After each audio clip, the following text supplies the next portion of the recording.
अस्सलाम वालेकुम वरहमतुल्लाहि वबरकातुहू। अल्लाहुम्मा सल्ली अला मुहम्मद व अला आले मुहम्मद सल्लल्लाहु अलैहि वसल्लम। दिलों के हाल जानने वाले, नीयतों को परखने वाले और तकदीर के बंद दरवाजे खोलने वाले रब के नाम से इब्तिदा है।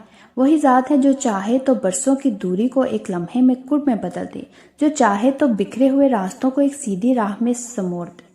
इंसान की ज़िंदगी में कुछ ख्वाहिश ऐसी होती हैं जो ज़िंदगी से पहले दिन में जन्म लेती हैं। दिल किसी एक को अपना हमसफ़र मान लेता है, उसके साथ ज़िंदगी के ख्वाब बुनने लगता है। खुशियों, सुख, दुख और आने वाले कल का तस्वर उसी एक चेहरे के गिर्द घूमने लगता है। मगर फिर हालात आड़े आ जाते हैं, कभी माशरती दबाव, कभी ख़ानदान की नाराज़गी, कभी माली मजबूरी और कभी बेवजह की रुकावटें।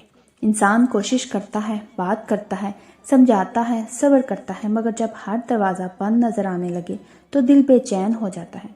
नींद रूठ जाती है और आंखें बार बार सजदे की तरफ देखती हैं। ऐसे वक्त में इस्लाम हमें मायूसी नहीं बल्कि उम्मीद सिखाता है। ये दीन हमें ये शऊर देता है कि मोहब्बत अगर पाक हो, नीयत साफ और रास्ता हलाल हो तो उसके लिए दुआ करना, अल्लाह से मांगना और उसके हजूर सल्लल्लाहु अलैहि वसल्लम गिराना बिल्कुल जायज़ है। क्योंकि दिलों में मोहब्बत डालने वाला भी वही है और दिलों से रुकावटें हटाने वाला भी वही रब है। कुरान हमें ये यकीन दिलाता है कि अल्लाह बंदों के हाल से बाखबर है। वो आंसू की जुबान भी समझता है और खामोश दुआओं की सदा भी सुनता है। बाज़ औक़ात इंसान अपनी पूरी तदबीर कर लेता है मगर बात नहीं बनती। तब ये समझ लेना चाहिए कि असल इख्तियार किसी इंसान, किसी रिश्ते या किसी सबब के पास नहीं बल्कि तकदीर बदलने वाले रब के हाथ में है। नाज़रीन, जब बंदा आजिज़ी, यकीन और मुकम्मल भरोसे के साथ अल्लाह के दर पर आता है तो वो नामुमकिन को मुमकिन बना देता है, दिलों को जोड़ देता है और वो रास्ते खोल देता है जिनका तसव्वुर भी नहीं होता। इस यकीन की बुनियाद पर यह मुजरिब अमल बयान करती हूँ जो किसी पर कोई ज़ोर ज़बरदस्ती नहीं, किसी की मर्ज़ी छीनने के लिए नहीं बल्कि अल्लाह की रज़ा, वालिदैन की रज़ामंदी, खैर, बरकत और सुकून के साथ निकाह के लिए है। तो नाज़रीन, इस अमल का मकसद यह है कि बंदा अल्लाह के साथ अपना ताल्लुक मजबूत करे, अपनी ख्वाहिश को दुआ में बदले और अंजाम अल्लाह पर छोड़ दे। सबसे पहले ये बात दिल में बिठा लें कि शर्किया हरकत, तावीज़, गैर शरई तरीके वक्ती तसल्ली तो दे सकते हैं मगर बरकत और सुकून नहीं दे सकते। असल असर कुरान और सुन्नत के दायरे में रहकर मांगने में है। जब बंदा पाकीज़गी के साथ वज़ू में सिद्दे के करीब होकर मांगता है तो रहमत के दरवाजे खुलते हैं। तो नाज़रीन, अब यहाँ एक मुख्तसर सा मुशाहिदा बयान करना भी ज़रूरी है ताकि दिल को यकीन मिले। एक बहन थी जो 3 साल से शदीद परेशानी में मुब्तला थी। वो जिस शख्स को पसंद करती थी, नीयत बिल्कुल साफ थी मगर घर वाले मानने को तैयार नहीं थे।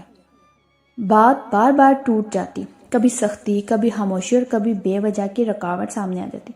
उन्होंने किसी गलत रास्ते का सहारा नहीं लिया, बस अल्लाह की तरफ लौट आई। मुकम्मल यकीन के साथ इस अमल को शुरू किया। 41 दिन तक पाबंदी, सब्र और दुआ के साथ ये वजीफा किया।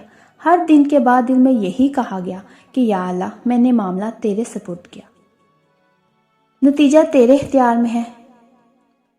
41 दिन पूरे होने से पहले ही हालात बदलने लगे। वही दिल जो सख्त थे नरम होने लगे, बातचीत का दरवाज़ा खुला, रुकावटें एक एक करके हटती गई और अल्हम्दुलिल्लाह इसी पसंद के साथ निकाह हो गया। ये किसी इंसान का कमाल नहीं बल्कि अल्लाह के फजल की एक झलक है। ऐसे बेशुमार मुशाहिदात हैं नाज़रीन जहाँ लोगों ने जब अपनी ख्वाहिश को ज़िद नहीं बल्कि दुआ बनाया तो अल्लाह ताला ने उसमें खैर डाल दी। तो आइए इस अमल का तरीका जानते हैं। नाज़रीन, इस अमल का तरीका ये है कि बाद नमाज इशा बावजू तन्हाई में मुकम्मल तवज्जो के साथ पहले 2 रकअत सलातुल हाजात अदा करनी है। फिर अल्लाह की हम्दो सना करें, दुरूद शरीफ पढ़ें जितनी बार आप पढ़ सकते हैं। अव्वल आरा आपने दुरूद शरीफ पढ़ना है और उसके बाद सूरह यासीन की आयत नंबर 36 को 313 मरतबा पढ़ना है। आयत आपको स्क्रीन पर नज़र आ रही होगी। ये वो आयत है जिसमें अल्लाह ताला ने जोड़ों का जिक्र फरमाया है और अपनी कुदरत की निशानियां बयान की हैं।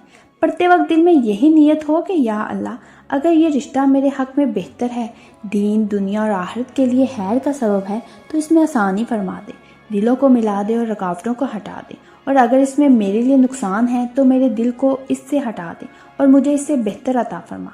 अमल के अख्ताम पर फिर आपने दुरूद शरीफ पढ़कर दुआ करनी है। ये अमल मुसलसल 41 दिन तक करें। दरमियान में बेसब्री, शिकवा या बदगुमानी ना आने दें। کیونکہ دعا کا حسن تسلسل اور یقین میں ہے۔ اس عمل کے ساتھ زبان کی حفاظت، نکاح کی پاکیزگی اور والدین کے ادب کا خاص خیال رکھا جائے، کیونکہ نافرمانی کے ساتھ مانگی گئی دعا کمزور ہو جاتی ہے۔ آخر میں یہی بات دل میں بٹھا لے ناظرین کہ یہ عمل کامیابی کی ضمانت نہیں بلکہ اللہ کی طرف رجوع کا ذریعہ ہے۔ کامیابی اللہ کی مرضی سے ہی ملتی ہے۔ وہ جب دیتا ہے تو وقت بھی بہتر ہوتا ہے، طریقہ بھی بہتر ہوتا ہے اور انجام بھی سکون والا ہوتا ہے۔ اسی لیے وظیفہ کو عبادت سمجھ کر کریں، اللہ پر بھروسہ رکھیں اور یقین کے ساتھ مانگیں، کیونکہ وہ رب دلوں کے راز جانتا ہے، نیتوں کا وزن پہچانتا ہے اور بندے کو اس کی امید سے بڑھ کر عطا کرنے پر قادر ہے۔ اللہ تعالیٰ ہر پاک نیت کو قبول فرمائے، ہر جائز خواہش کو آسان فرمائے اور سب کو حلال بابرکت باوقار نکاح نصیب فرمائے، آمین یا رب العالمین۔